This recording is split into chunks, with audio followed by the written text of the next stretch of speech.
여보, 나 회사 잘렸어. 다음 달부터 회사 나오지 말래. 늦은 밤 퇴근한 남편의 떨리는 목소리. 지금도 그 목소리를 기억합니다. 대출금은 아직 15년이 남았고 아이 둘이 있었는데 작은 아이는 초등학교에 입학했었죠. 갑작스러운 퇴사 통보에 우리 부부의 일상이 멈춰버렸습니다. 맞벌이 가정이 점점 늘어나고 있는 요즘 한 사람의 퇴사는 가정 경제에 직격탄이 됩니다. 또한 외벌이 가정은 더욱 심각한 타격을 받게 되지요. 게다가 고물가 시대, 교육비 생활비는 계속 오르는데 수입이 절반으로 줄어든다는 건 상상만으로도 두렵습니다. 통계에 따르면 맞벌이 가구의 67%가 한 사람의 수입만으로는 현재의 생활 수준을 유지하기 어렵다고 합니다. 더구나 현재 우리나라 40대 실업자 수는 역대 최고치를 기록하고 있다고 하지요. 2024년 4월 기준 40대 실업자가 전년 동월 대비 1만 1천 명이 증가했다고 합니다. 이는 전반적인 고용시장의 변화와 맞물려 나타나는 현상으로 보입니다. 오래전에 저희 부부는 같은 상황을 겪었습니다.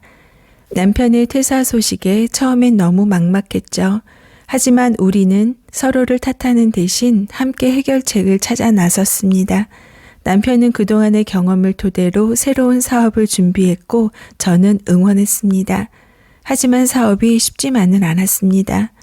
결국에 남편이 사업을 접고 다시 직장을 알아볼 때 저는 본격적으로 일자리를 찾았습니다. 두 아이의 엄마로 약 10년 정도의 경력이 단절되어 있어 전문적인 일자리 찾기는 힘들었지요. 결국 저는 자영업의 길을 선택했습니다.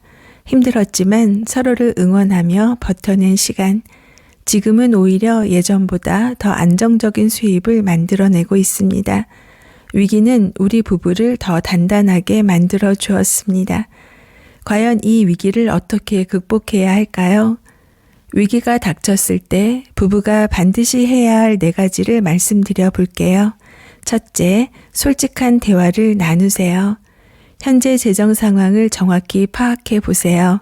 각자의 불안과 걱정을 나눠 보세요. 함께 할 수 있는 해결책을 모색해 보세요.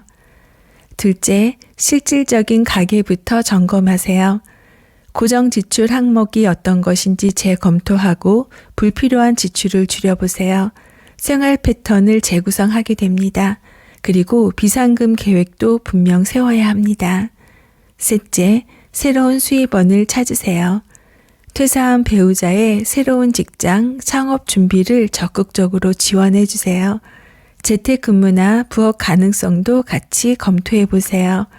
각자의 특기를 활용한 수입 창출 방법을 모색해 보세요. 마지막으로 서로를 지지하세요.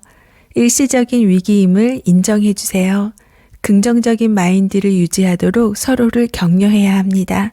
가족의 소소한 행복도 찾아보세요. 함께 성장하는 기회로 삼아 보세요. 사람들은 최악의 상황에 놓이면 없던 힘과 능력이 생기는 것 같습니다. 그동안 해보지 않았던 일에 도전하게 되고 한 번도 생각하지 못했던 재테크 공부도 시작하게 됩니다. 어떤 방법으로든 지금의 상황을 이겨내려고 노력하게 되지요. 이런 과정에서 세상을 더 폭넓게 알아가게 되고 자신이 몰랐던 재능도 발견하게 되는 것 같습니다. 퇴사는 끝이 아닌 새로운 시작입니다. 부부가 함께라면 어떤 위기도 극복할 수 있습니다. 만약 나는 할 수 있는 것이 없어, 돈이 없어서 시작할 수 없어, 이런 부정적인 생각이 든다면 일단 밖으로 나가 걸어보세요. 계속 걷다 보면 부정적인 생각이 사라지고 무엇을 할 수 있을까 다시 방법을 찾게 됩니다. 그리고 기록을 시작해 보세요. 지금의 마음 상황을 글로 남겨보세요.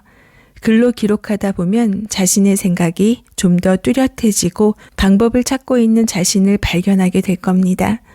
지금 이 영상을 보시는 분들, 배우자의 퇴사가 위기가 아닌 기회가 될 수 있다는 걸 기억해 주세요. 같은 상황에 놓인 다른 부부들의 이야기를 들어보면 우리만 겪는 어려움이 아니라는 걸 알 수 있을 겁니다. 이 시기를 견디고 나면 분명 더 단단한 가정이 되어 있을 겁니다. 작은 변화가 모여 큰 성공을 만들어낼 겁니다.